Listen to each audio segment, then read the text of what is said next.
कि क्यों ना मैं भी इसमें सहभागी बनूं। सच्चाई कम एक्टिंग ज़्यादा दिखाई दे रही थी कैसे। और अब अनुपमा का क्या होगा। और मैं यहाँ पर आ गई हूँ कि मैं किसी तरह से मोदी जी के बताए रास्ते पर चलूं और किसी तरह से देश सेवा में लगूं। अमित शाह जी के नेतृत्व में आगे बढ़ूं और कुछ ऐसा करूं जिससे आज जो ये लोग स्मृति ईरानी शुरू से ही अपना उनका एम था देश का भला करना शुरू से। So hello and welcome back to शीशा ब्लॉग्स। रूपाली गांगुली का कल बर्थडे था और आज उन्होंने सबको चौंका दिया है। कल उन्होंने खूब अपने दोस्तों के साथ पार्टी करी थी, लेकिन आज सुबह सुबह ही उन्होंने सभी को चौंका दिया है। जी हाँ, रूपाली गांगुली यानी कि हमारी प्यारी अनुपमा अब शामिल हो गई हैं भाजपा में। और ये खबर सुनकर के सभी लोग चौंक गए हैं, क्योंकि ऐसा कुछ था नहीं, लेकिन वो भाजपा में शामिल हो गई। साथ ही साथ उन्होंने प्रेस कॉन्फ्रेंस करी और प्रेस कॉन्फ्रेंस में बताया कि वो शुरू से ही भाजपा के द्वारा किए गए कार्यों से काफ़ी एडमायर थी, मोदी जी के द्वारा काफ़ी कार्यों से काफ़ी एडमायर थी। वो पहले भी बोल चुके कि जो मोदी जी जिस तरीके से अपना शेड्यूल मेंटेन करते हैं और बिज़ी रहते हैं और एक के बाद एक एक्टिविटी करते हैं, सो वो डेफ़िनेटली बहुत इम्प्रेस थी उस बात से। और एक बात मैं आपको बताना चाहूँगी कि इस प्रेस कॉन्फ्रेंस के दौरान रूपाली गांगुली काफ़ी नपे-तुले शब्दों में बात कर रही थी। काफ़ी उनका लुक अटायर बिल्कुल ही राजनेता की तरह लग रहा था, पॉलिटिशियन की तरह लग रहा था। और बातों में सच्चाई कम एक्टिंग ज़्यादा दिखाई दे रही थी। कह सकते हैं कि पहला दिन था, थोड़ी नर्वस होंगी, जो उनको स्क्रिप्ट दी होगी बोलने के लिए शायद वो वही बोल रही होंगी।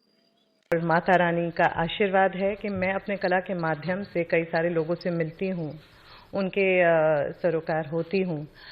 तो जब मैं ये विकास का महायज्ञ देखती हूँ तो ऐसा लगता है कि क्यों ना मैं भी इसमें सहभागी बनूं।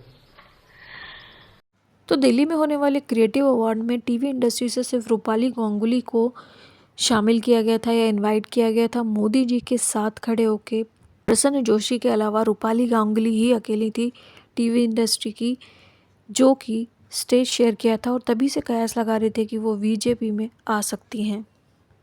कंगना रनौत के बाद इनका नाम आया है अभिनेत्री के तौर में। इसके पहले भी अगर आपको याद होगा तो स्मृति ईरानी आई थी। स्मृति ईरानी शुरू से ही अपना उनका एम था देश का भला करना। शुरू से ही वो भलाई चाहती थी। उनका एक मतलब मकसद क्लियर था।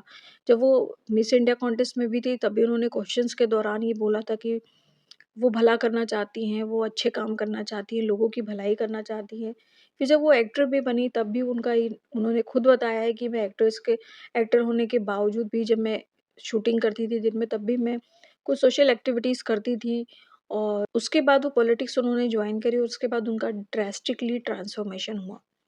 और जैसी स्मृति ईरानी पहले दिखती थी, अब वो डेलिबरेटली उन्होंने अपने आप को चेंज कर लिया और आज वो कहाँ पहुँच गई हैं।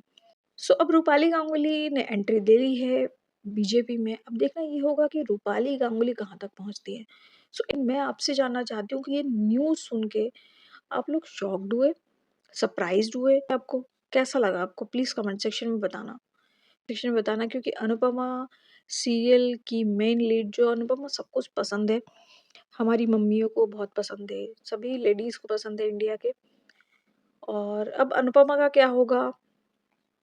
क्या रूपाली गांगुली अनुपमा में कंटिन्यू करेंगी या राजनीति में चली जाएंगी तो अनुपमा छोड़ देंगी? वो तो आने वाला वक्त ही बताएगा। आपका क्या कहना है इस पर प्लीज़ कमेंट सेक्शन में बताइएगा। वीडियो अच्छा लगा हो तो लाइक कर दीजिएगा, चैनल को सब्सक्राइब करना मत भूलिएगा। Thank you for watching.